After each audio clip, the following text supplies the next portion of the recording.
या लगातार इस तरह की घटनाएं जो आ रही हैं जिसमें प्रेमी के साथ मिलकर पत्नियां पतियों की हत्या कर रही हैं, तो सवाल उस मासूम चरित्र पर भी उठ रहा है। कहते थे स्त्री तो पूजनीय है और मासूम है।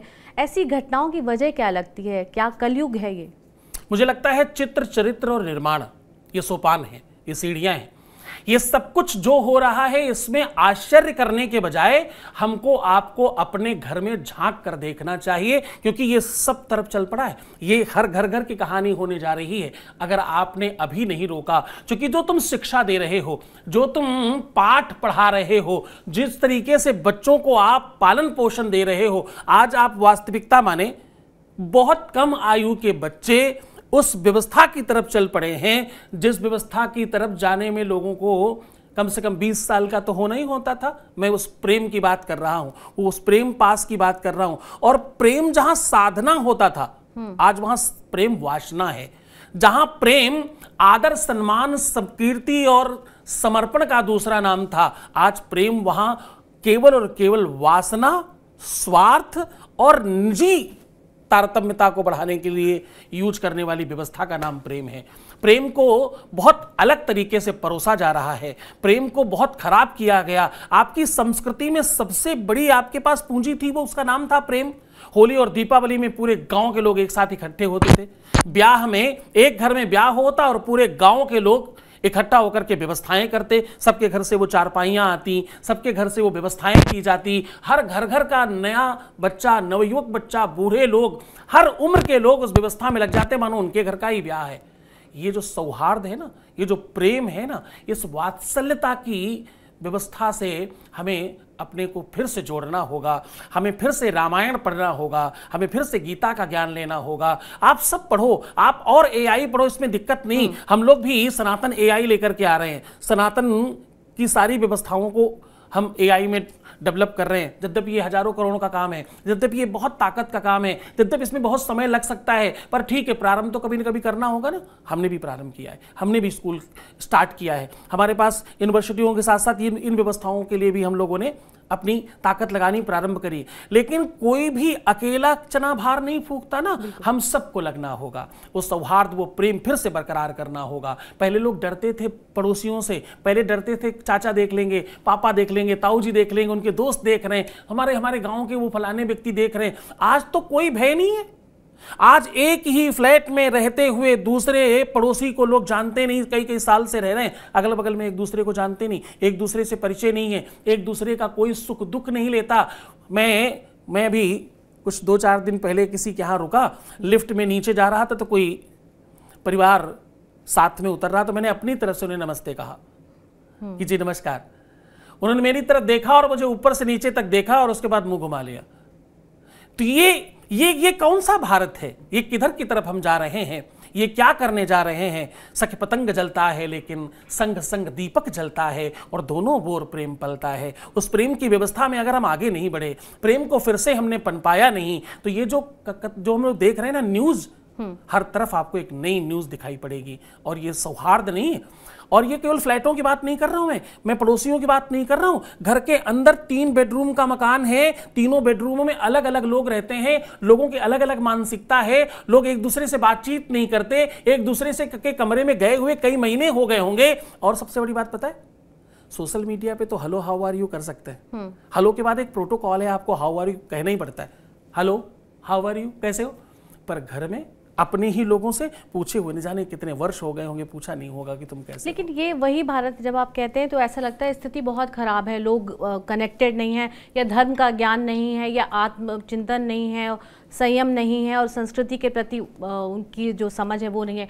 लेकिन फिर हमारे पास महाकुंभ जैसे उदाहरण है जहाँ पर पूरे देश से 60 करोड़ से ज़्यादा लोग वहाँ पर गए और उन्होंने डुबकी लगाई है। हमारे पास 22 जनवरी 2024 में राम मंदिर का उदाहरण है, जब पूरा भारत एक साथ मंदिर निर्माण के आह्वान में शामिल हुआ था, मंदिर निर्माण में उसने जश्न मनाया था।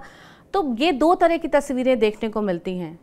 क्या लगता है, लोग सजग हैं, नहीं हैं, या कहाँ पर कमी है? मैं आपको एक शब्द के साथ जोड़ रहा हूँ जी, fear of missing out, FOMO जिसे आप कहते हैं। जी जी। ये बात कहते हुए मेरा बल थोड़ा कम है, मैं बहुत बलवान तरीके से नहीं कह पा रहा हूं। सनातन जिन जीवित है, सनातन शाश्वत है, सनातन हजारों लाखों करोड़ों वर्षों से, अनगिनत वर्षों से है और आगे अनगिनत वर्षों तक रहेगा। सनातन हमारे हृदय में जीवित है, इसमें कोई संदेह नहीं। भागे कहे भाग्य खुल जात जीवन के और गासे कहे गिर सब गुमान जात हैं, वाके कहे वास होत विष्णुदासन में और ना के कहे नस्वर तन में परमात्मा दिखाते हैं। ये जो भगवान है ना, भा से भूमि, गा से गगन, वा से वायु, आ से अग्नि, ना से नीर, ये 5 तत्व का समावेश परमात्मा है। परमात्मा और सनातन के प्रति सजगता थी, है, हमेशा रहेगी।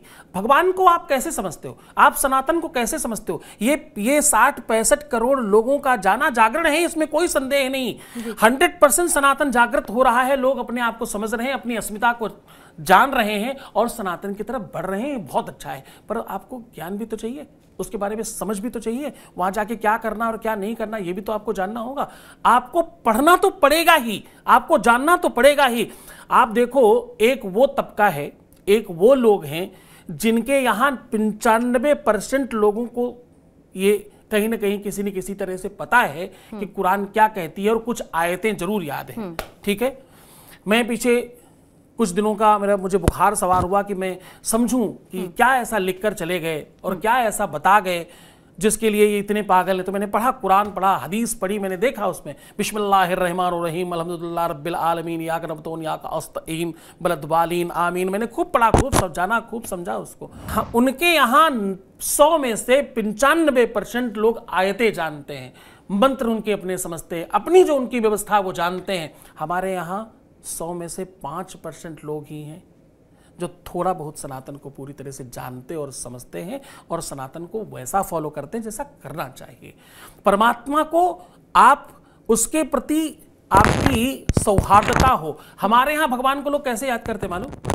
समस्या में। एक संत को मैंने सुना, वो कह रहे थे कि बोले भय प्रकट कृपाला दीन दयाला कौशल्या हितकारी। बोले भय से उत्पन्न हुए भगवान। भगवान कैसे उत्पन्न हुए? जब संकट आता है, जब मुसीबत आती है, जब कोई पीड़ा हो, जब कोई आपको आवश्यकता हो, जो आपको कोई मुसीबत आ जाए तो भगवान अपने आप याद आता है। आपको ठोकर लग जाए चलते चलते तो आपके मुंह से निकलेगा ओ माय गॉड, मैं भगवान। तो याद नहीं करना पड़ता उस समय अपने आप याद आ जाता है। और एक काल वो है जब आपको परमात्मा याद करना चाहिए। मुझे लगता है सनातन जाग रहा है, वो डेफिनेटली सत्य है, लेकिन सनातन का एजुकेशन खतरे में है। उसको हमें 100% एजुकेट करना पड़ेगा। अभी कोई आईएएस मुझे मिले आज सुबह, उनके साथ मेरी भेंट थी, बैठक थी, तो उन्होंने मेरा टीका देख करके बोला कि आप तिरुपति बालाजी के भगत हैं क्या? मैंने कहा आप तो जो समझो मैं वही हूं। तुम भगवान का मुझे चरणदास मानते हो, मेरे लिए यही बहुत है। पर तुम समझो जरूर, आईएएस बनकर आए हो, इतना पढ़कर आए हो और तुम्हें इस परंपरा के बारे में कुछ नहीं पता है, फिर भी तुम कहते हो हिंदू हो। ये परमात्मा के चरण हैं जो हमारे शीश पर रखे हैं। इस देश का सर्वोच्च पद है जगत गुरु, जिस पद पर मुझ दास को बिठा दिया गया। तो ये बात बताई कैसे जाए, ये बात समझाई कैसे जाए, ये जन जन तक पहुंचाई कैसे जाए, जब तक आप एजुकेशन में नहीं डालेंगे। लेकिन हिंदुओं के संदर्भ में तो यही धर्म के जानकार ये बोलते हैं, या हिंदू धर्म के जो अनुयायी हैं वो यही मानते हैं कि सहिष्णु है और मेरा भगवान, मेरे और मेरे भगवान के बीच में कोई नहीं है, उसके लिए मुझे किसी मंत्र की ज़रूरत नहीं है, डायरेक्ट कनेक्शन है और हम बातचीत से कर लेते हैं। मंत्रों का, उसमें कर्मकांड का कितना शामिल होना ज़रूरी है और उसकी शिक्षा देना वो कितना ज़रूरी है। आपने हालांकि बताया कि जी वो सब होना चाहिए और उतनी जागरूकता होनी चाहिए, लेकिन फिर ये भी सुनने को मिलता है कि हिंदू कट्टर है।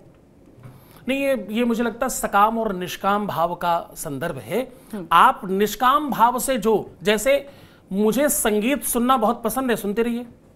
आप बाथरूम सिंगर हो, खूब गाते रहिए, कोई दिक्कत नहीं। लेकिन अगर आपको ठीक गाना है तो उसके लिए रियाज करना पड़ेगा, आपको पढ़ना पड़ेगा, आपको जानना पड़ेगा। जब आप निष्काम पूजन कर रहे हैं तो आपके और परमात्मा के बीच में किसी की आवश्यकता है भी नहीं, क्योंकि भगवान भाव का भूखा, ये बिल्कुल सत्य है, एकदम इसमें कोई अतिशयोक्ति नहीं। उसको आप जिस रूप में, जिस नाम से, जिस व्यवस्था से, जिस साधन से बुलाएंगे वो आएगा। लेकिन जब आप सकामता में हो, तो जब आपको कोई चीज चाहिए, जब आपकी कोई इच्छा है, जब आपका कोई मानस है, जब आपका कोई संकल्प है, जब आपको कुछ चाहिए होगा, तो देखो ये एक परस्पर व्यवस्था है। उस तरफ आपको चलना पड़ेगा।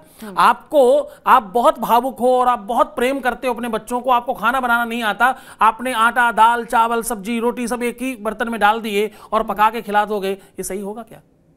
उसके लिए सीखना तो पड़ेगा ना आपको।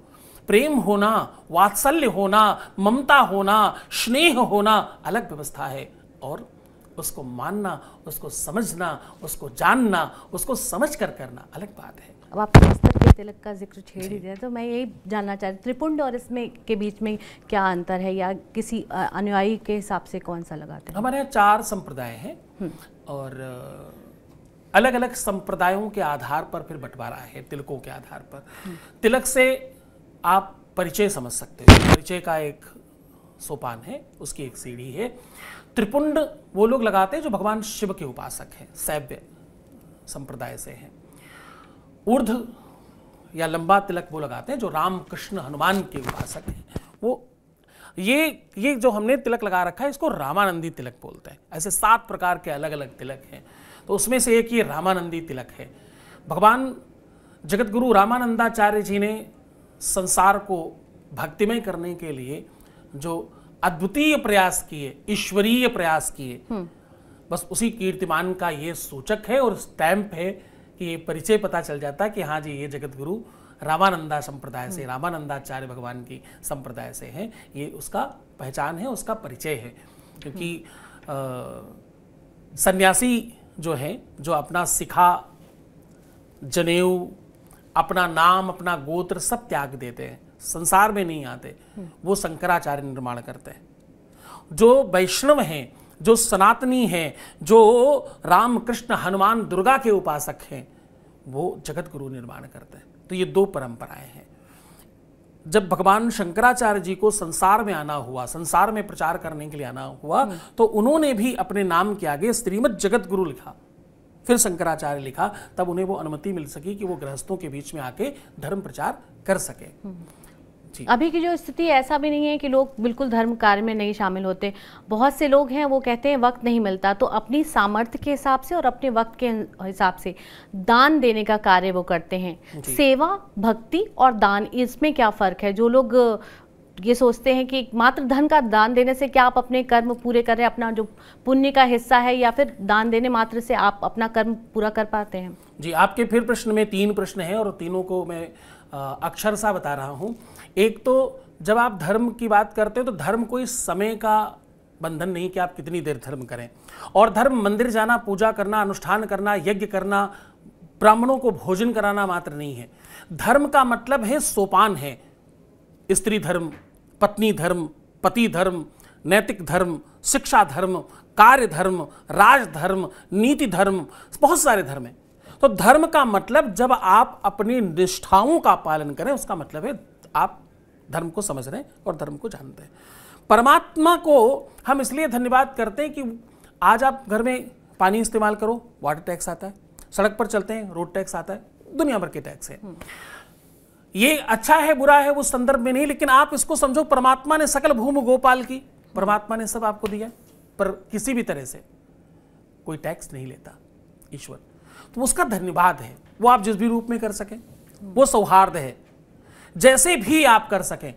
धन्यवाद निर्विवाद हानि लाभ सहिए, जाहि विधि राखे राम ताहि विधि रहिए। आज अच्छा प्रभात हुआ, आज अच्छी सुबह हुई, आज अच्छी रात हुई, आज दिन बहुत अच्छी तरीके से गुजर गया, हमें हाथ पैर नाक मुंह पेट पीठ सब अच्छा दिया है।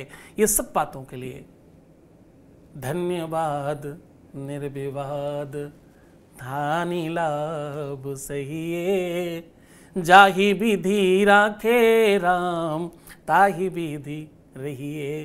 परमात्मा को बस स्मरण रखो, हारिए न हिम्मत बिसारिए न राम, यही धर्म है। दूसरा आपने कहा दान जी। दान देने से क्या सब ठीक हो जाएगा? दान और दया में लोगों को भेद नहीं पता है। एक है दान, एक है दया। जब आप अपने से सामान्य लोगों को कुछ देते हैं, किसी भिक्षुक को, दरिद्र नारायण को, किसी की मदद करते हैं जब आप, तो ये दान नहीं है, ये धर्म है। भी नहीं है, ये सिर्फ और सिर्फ दया है जो आपके हृदय को आह्लादित करती और आनंदित करती, आपको दाता बनाती है, आपको विशाल बनाती है। आप अपने आप में, अपने सबकॉन्शियस माइंड में बहुत बड़े हो जाते हो। परमात्मा कहता है कि चलो ठीक है, उस क्षण के लिए ही सही आप थोड़ी देर के लिए परमात्मा कार्य के लिए आगे बढ़े और आपके अंदर दया भाव आया। जितनी देर आपके मन में दया रहती है, जितनी देर किसी के प्रति करुणा रहती है, उतनी देर आपका बौद्धिक जो स्तर है, जो सोचने समझने की क्षमता है, उतनी ज्यादा स्पीड से चलने लगती। और वेद कहता है कि इससे आपका भाग्य चमकने लगता है। तो एक तो ये सोपान, एक सीढ़ी ये हो गई। दूसरा है दान। दान कहते हैं अपने से श्रेष्ठ लोगों को दिया हुआ, अपनी बहन को, अपनी बेटी को, अपनी बुआ को, अपनी माता श्री को, अपने कुल गुरु को, कुल आचार्य को, अपने धर्म गुरु को, धर्माध्यक्षों को, मंदिरों में, तीर्थों में जब आप कुछ करते हैं, ये विशुद्ध दान है। अपात्र दीयते दानम तद्दानम दान संप्रतम। दान की अपनी परंपरा है, दान की अपनी एक व्यवस्था है। दान उसी तरीके से दिया जाता है। दान अपात्र को नहीं, सुपात्र को दिया जाता है।